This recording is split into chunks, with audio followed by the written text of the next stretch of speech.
Morning everyone, आप लोगों का स्वागत है मेरे चैनल पे। अगर आप लोगों ने मेरे चैनल को सब्सक्राइब नहीं करा है तो सबसे पहले सब्सक्राइब कर दें।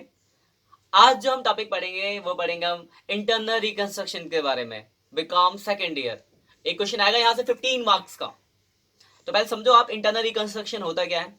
इंटरनल रिकंस्ट्रक्शन, रिकंस्ट्रक्शन मतलब ठीक करना, इंटरनल मतलब अंदर से। मतलब एक कंपनी अब बंद होने वाली है तो हम आखिरी कोशिश करते हैं उस कंपनी को बचाने के लिए, उसी को बोला जाता है इंटरनल रिकंस्ट्रक्शन।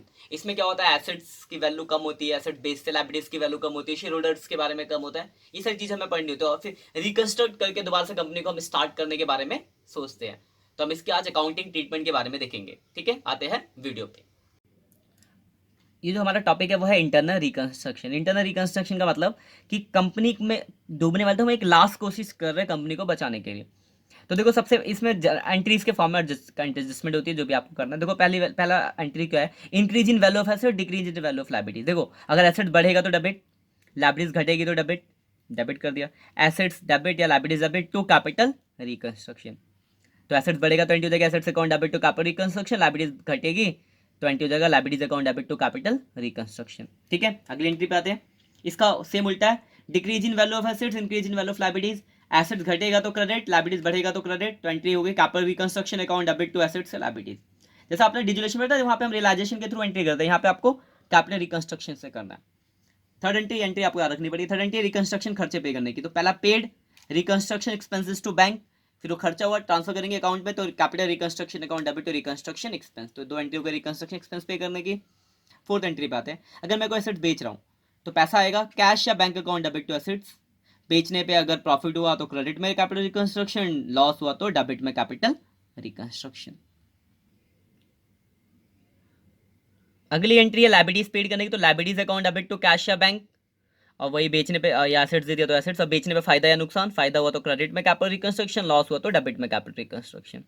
अगली एंट्री पे आते हैं, शेयर कैपिटल के ऊपर ये सारी एंट्री। पहले क्या, face value of share split. Split मतलब बांट दिया, जैसे एक 100 वाला एक शेयर था, मैंने 10-10 वाले 10 शेयर में कर दिया। तो अगर एक बार बताओ, अगर मैं 100 वाले एक शेयर को 10-10 वाले 10 शेयर में बांट दूं तो मुझे कोई प्रॉफिट लॉस थोड़ी ना हुआ। तो कोई कैपिटल रिकंस्ट्रक्शन तो प्रॉफिट लॉस के लिए होता है।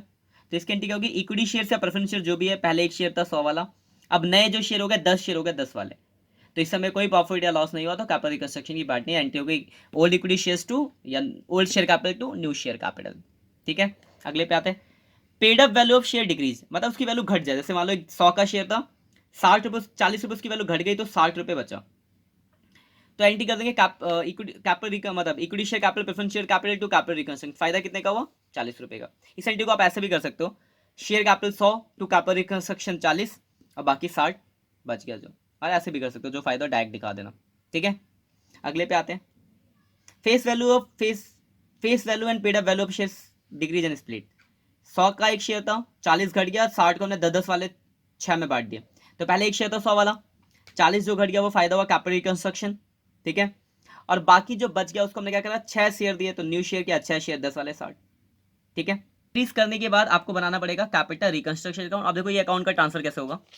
जैसे आपने पहले एंट्री करी assets account debit to capital reconstruction, जैसे मान लो कोई भी एसेट्स मशीनरी बढ़ गया तो आपने एंट्री की machinery account debit to capital reconstruction. तो कैपिटल रिकंस्ट्रक्शन क्रेडिट हुआ तो कैपिटल रिकंस्ट्रक्शन क्रेडिट में लिख देंगे बाई मशीनरी।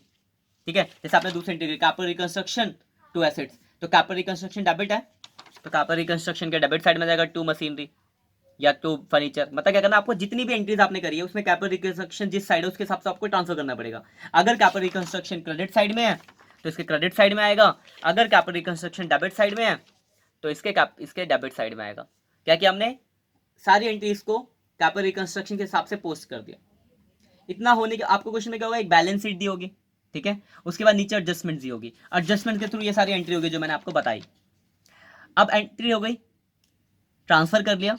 ट्रांसफर करने के बाद आपको उस बैलेंस शीट में एसेट्स में देखना पड़ेगा, ये सारी चीजें राइट ऑफ होती है डेबिट में, प्रॉफिट लॉस का बैलेंस, कोई भी मिसलेनियस एक्सपेंस, मिसलेनियस में जैसे preliminary expense, deferred even expenditure, इस टाइप का कोई भी खर्चा हो, इंटेंजिबल एसेट्स कोई भी जैसे पेटेंट गुडविल, तो ये सब आपको इधर डेबिट में लॉस राइट ऑफ करना पड़ेगा।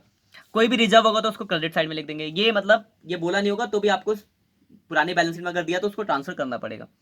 इतना करने के बाद जोड़ेंगे घटाएंगे, अगर इस साइड बचता है तो बचेगा क्या, कैपिटल रिजर्व, मतलब डेबिट साइड में बचेगा तो कैपिटल रिजर्व, अगर क्रेडिट साइड में बचता है तो अगर क्रेडिट में बचेगा तो गुडविल।